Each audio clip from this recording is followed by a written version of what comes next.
السلام علیکم ورحمۃ اللہ وبرکاتہ۔ صلو علی الحبیب صلی اللہ تعالی علی محمد صلی اللہ علیہ وسلم۔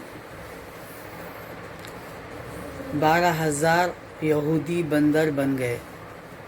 روایت ہے کہ حضرت داؤد علیہ السلام کی قوم کے 70,000 آدمی عقبہ کے پاس سمندر کے کنارے ایلا نامی گاؤں میں رہتے تھے، اور یہ لوگ بڑی فراخی اور خوشحالی کی زندگی بسر کرتے تھے۔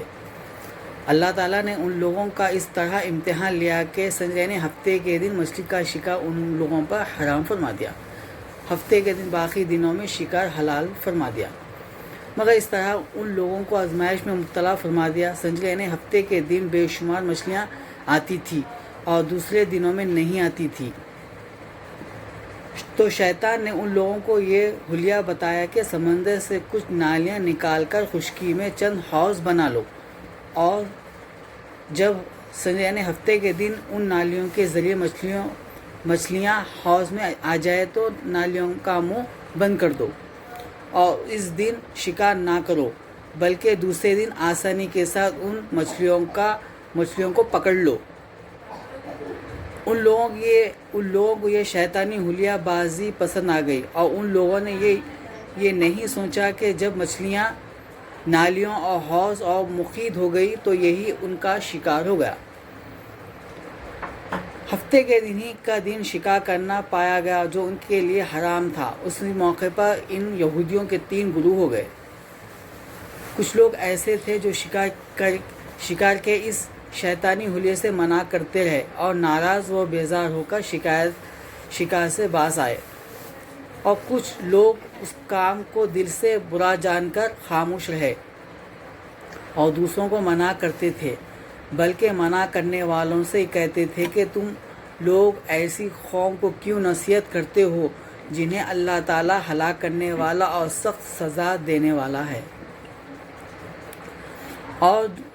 اور کچھ وہ سرکش اور نافرمان لوگ تھے جنہوں نے حکم خداوندی کی علانیہ مخالفت کی اور شیطان کے حلیہ بازی کو مان کر ہفتے کے دن شکار کر لیا اور ان مچھلیوں کو کھایا اور بیچا بھی۔ جب نافرمانوں سے منع کرنے کے باوجود شکار کر لیا تو منع کرنے والی جماعت نے کہا کہ اب ہم یہ معصیت کاروں سے کوئی میل ملاپ نہ رکھیں۔ چنانچہ ان لوگوں نے گاؤں کو تقسیم کر کے درمیان میں ایک دیوار بنا لی اور آمد و رفت کا ایک الگ دروازہ بھی کر لیا۔ حضرت داؤد علیہ السلام نے غضب ناک ہو کر شکار کرنے والوں پر لعنت فرما دی۔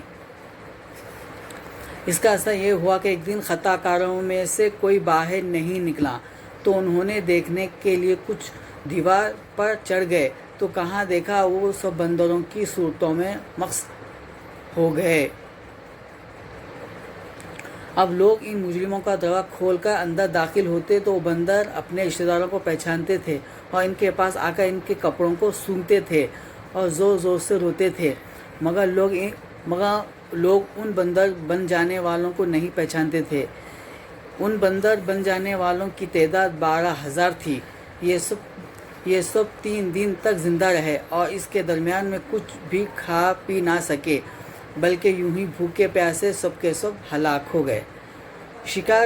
شکار سے منع کرنے والا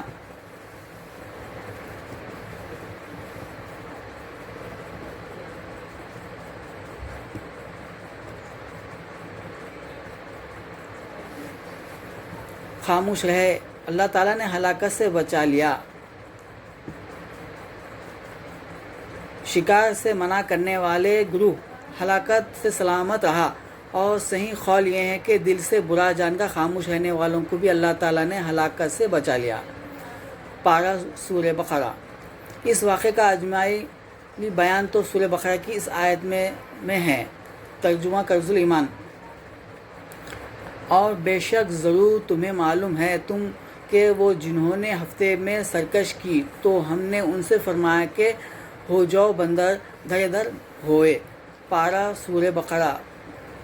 اور مفصل واقعہ سورہ اعراف میں جس کا ترجمہ یہ ہے، ان سے حال پوچھو، اس بستی کا دریا کنارے تھی، اور جب وہ ہفتے کے دن بارے میں حد سے بڑے تھے. جب ہفتے کے دن ان کی مچھلیوں پانی پر تیرتی تو ان کے سامنے آئے، اور جو دن ہفتے کا نہ ہوتا نہ آتے. اس طرح ہم انہیں آزماتے تھے ان کی یہ بے حکمی کے سبب. اور جب ان میں سے ایک گروہ نے کہا، کیوں نصیحت کرتے ہو ان لوگوں کو جنہوں نے اللہ پاک ہلاک کرنے والا ہے یا انہیں سخت عذاب دینے والا ہے. بولے، تمہارے رب کی حضور معذرت کرو اور شاید انہیں ڈر ہو. پھر جب وہ بھلا بیٹھے اور جو نصیحت انہیں ہوئی تھی اور ہم نے پہچائیں اور وہ جو برائی سے منع کرتے تھے، وہ ظالموں کے برے عذاب میں پکڑ کر بدلہ ان کی نافرمانیوں کا. اور پھر جب انہوں نے ممانعت کے حکم سے سرکش کی، ہم نے ان سے فرمایا. سورہ اعراف.